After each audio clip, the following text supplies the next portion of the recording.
Agnieszka Brugger, stellvertretende Vorsitzende der Fraktion der Grünen, ist mir jetzt zugeschaltet. Guten Tag, Frau Brugger. Guten Tag. Die FDP stellt eine Abstimmung im Bundestag wegen der Taurus-Lieferung zur Debatte, hat dies vorgeschlagen, wenn es dazu kommen würde. Und wir wissen, wie der Bundeskanzler zu dieser Frage steht. Wie würden Sie als Teil der Grünen Partei abstimmen? Wir haben ja schon mehrere auch Beschlüsse gefasst, übrigens noch in der alten Koalition, wo der Bundestag mit großer Mehrheit bekräftigt hat, dass er für die Lieferung von weitreichenden Waffensystemen ist. Deshalb ist es hier nur ein Showantrag der FDP. Am Ende des Tages wird das nicht im Bundestag entschieden, sondern im Bundessicherheitsrat, wo der Bundeskanzler ein Vetorecht hat. Die Position der Grünen ist klar. Nach wie vor sind wir dafür, dass die Ukraine auch den Taurus-Marschflugkörper erhält. Und dafür werben wir weiter, dafür machen wir weiter Druck.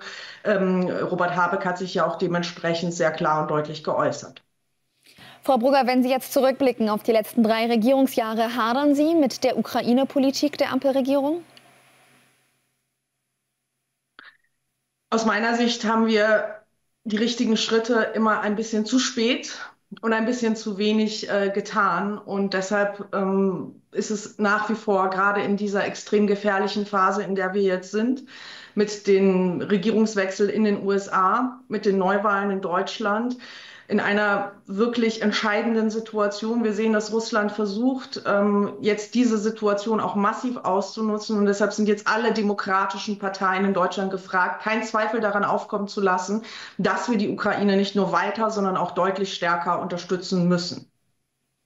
Es ist dem Kanzler ja oft vorgeworfen, zu stark zu zögern. Nun gibt es aber auch große Teile der Bevölkerung, die gerade dieses Zögern durch Angst vor einer Volleskalation durchaus zu schätzen wissen. Wie schätzen Sie denn die Rolle des Bundeskanzlers da ein? Ich verstehe jeden Menschen, der aktuell Angst hat. Mir macht diese Situation keine Sorgen. Aber natürlich ist Angst hier kein guter Berater. Und wir sehen eigentlich nicht nur in den letzten 3 Jahren, sondern schon viel länger, dass Wladimir Putin jedes Zeichen der Schwäche immer wieder auch als weitere Einladung dazu nutzt, noch einen Schritt weiter zu gehen.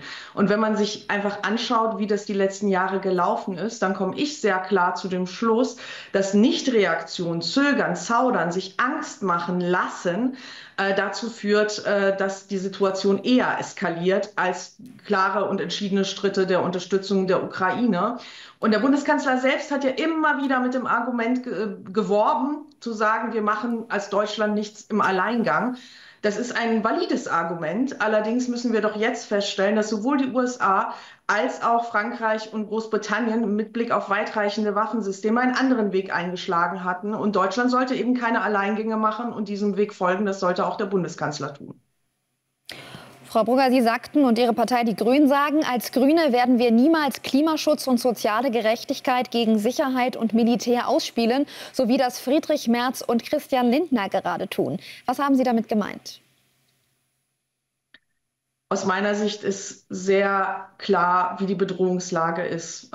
Nicht nur die nachrichtendienstlichen Erkenntnisse, auch die Partnerinnen und Partner, gerade im Norden und Osten Europas, zeigen sehr deutlich auf, was für extreme Kriegsvorbereitungen in Russland derzeit schon laufen, die weit darüber hinausgehen, was in der Ukraine in der Kriegsführung aus russischer Seite notwendig ist. Da werden Panzer ohne Ende produziert, die in Depots landen. Das heißt, die Bedrohung für das Bündnisgebiet ist groß. Die Drohungen werden dort jeden Tag im Fernsehen in Russland ausgestoßen. Und deshalb müssen wir jetzt in den nächsten 5 Jahren sehr viel tun, um unsere Verteidigungspläne zu modernisieren, um unsere innere Sicherheit, kritische Infrastruktur, auch sehr wichtiges Thema, besser zu schützen und unsere Bundeswehr besser aufzustellen, um uns auf den schlimmsten Fall vorzubereiten, um damit dazu beizutragen, dass er gar nicht erst eintreten kann, weil wir so stark und so vorbereitet sind. Das kostet alles unfassbar viel Geld in sehr kurzer Zeit und wir werden das nicht irgendwo im Haushalt mit ein paar Milliarden Kürzungen hier oder da zusammenstreichen können.